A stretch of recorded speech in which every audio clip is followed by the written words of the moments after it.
Indonesia saat ini sedang mempertaruhkan segalanya dalam sebuah permainan energi bernilai miliaran dolar. Dan ini bukan cuma soal uang atau ekonomi loh, ini adalah pertaruhan yang akan menentukan masa depan bangsa dan posisinya di panggung dunia. Yuk, kita bongkar bareng-bareng apa yang sesungguhnya sedang terjadi. Nah, disinilah paradoksnya dimulai. Kita semua tahu Indonesia itu salah satu raksasa energi dunia kan? Tapi, kenapa kesannya seperti sedang lari terengah-engah mengejar sesuatu? Ada ketegangan yang luar biasa antara kekuatan yang sudah dimiliki dengan kebutuhan yang sangat mendesak untuk mencari lebih banyak lagi. Jawabannya akan menentukan arah negara ini untuk dekade-dekade mendatang. Oke, sebelum kita lanjut lebih jauh, kita kenalan dulu yuk sama para raksasa yang menggerakkan mesin energi di Indonesia. Siapa saja sih pemain-pemain utamanya? Karena untuk paham pertarungannya, kita harus tahu dulu nih siapa saja yang ada di atas panggung, baik itu pemain lokal maupun pemain kelas dunia.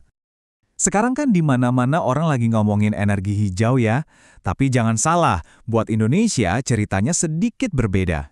Minyak dan gas itu bukan cuma sekedar komoditas. Ini tuh ibaratnya urat nadi perekonomian negara, fondasi bagi industri-industri vital dan pilar utama ketahanan energi kita.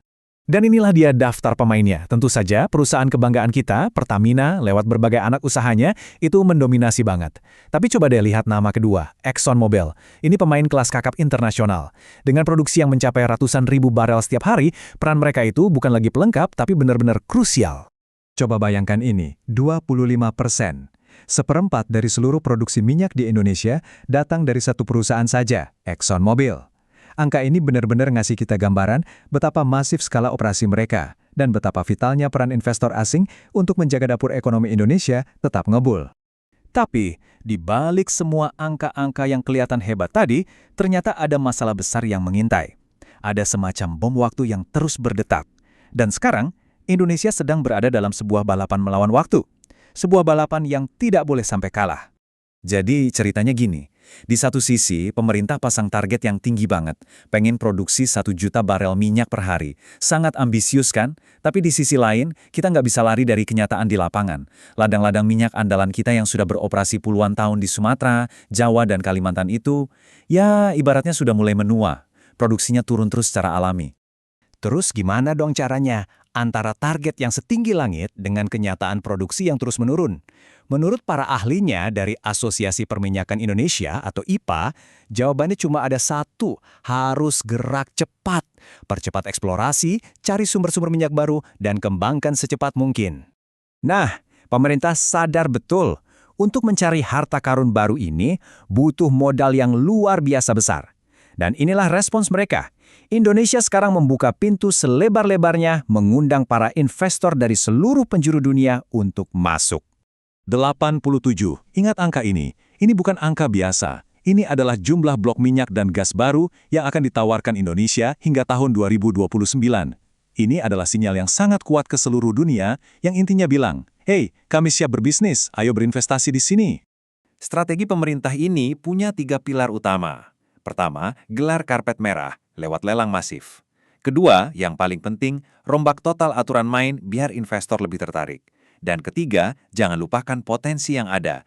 Berdayakan pemain lokal untuk memeras setiap tetes minyak terakhir dari sumur-sumur yang sudah ada. Inilah bagian paling penting dari reformasi aturan itu. Coba deh, posisikan diri Anda sebagai investor. Dulu, Anda dikasih kontrak super rumit dengan 13 variabel yang berubah-ubah, bikin pusing 7 keliling ngitung untungnya. Nah sekarang, aturan itu dipangkas jadi cuma 5 komponen inti. Jauh lebih simpel. Tujuannya cuma satu, bikin investor yakin dan gak pusing lagi.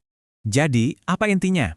Dengan aturan baru ini, investor sekarang dapat jaminan bagi hasil yang jauh lebih pasti di kisaran 75–95% sebelum pajak. Di dunia investasi migas yang penuh resiko, sebuah kepastian seperti ini nilainya luar biasa mahal. Oke, dari tadi kita ngomongin minyak terus ya. Tapi gimana kalau saya bilang, ternyata Indonesia masih punya kartu as lain yang tersembunyi? Sesuatu yang potensinya bisa menulis ulang seluruh peta energi negara ini. Apa itu? Gas alam. Game changer, sebuah pengubah permainan. Mungkin kedengarannya agak berlebihan ya, tapi untuk kasus ini, istilah itu benar-benar pas. Penemuan cadangan gas raksasa baru-baru ini bukan sekedar kabar baik, ini adalah sebuah potensi revolusi untuk masa depan energi Indonesia. Dan lokasinya pun nggak main-main. Tersebar dari ujung barat di Aceh, ke tengah di Kalimantan, sampai ke timur di Maluku. Ini bukan temuan-temuan kecil ya, ini adalah cadangan gas kelas dunia yang potensinya bisa mengamankan kebutuhan energi Indonesia untuk puluhan tahun ke depan. Nah, peran strategis gas ini bukan cuma untuk menyalakan listrik atau kompor. Gas alam ini diposisikan sebagai sebuah jembatan. Jembatan untuk apa? Untuk transisi ke energi yang lebih bersih. Jadi, sambil kita bergerak menuju target emisi nol bersih di tahun 2060, gas ini akan menjadi penopang utamanya. Eits, tapi tunggu dulu. Disinilah ceritanya jadi makin rumit. Ledakan potensi gas yang luar biasa ini ternyata datang sepaket dengan sebuah tantangan yang juga luar biasa besar. Sebuah paradoks lingkungan yang harus bisa dipecahkan. Kunci untuk membuat gas ini menjadi lebih hijau adalah teknologi canggih yang disebut CCS atau CCUS.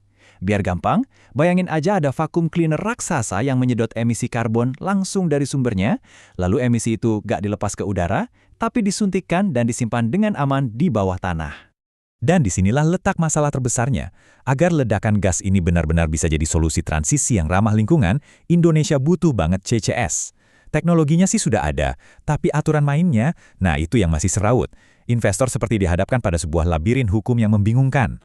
Coba sekali lagi. Posisikan diri Anda sebagai investor.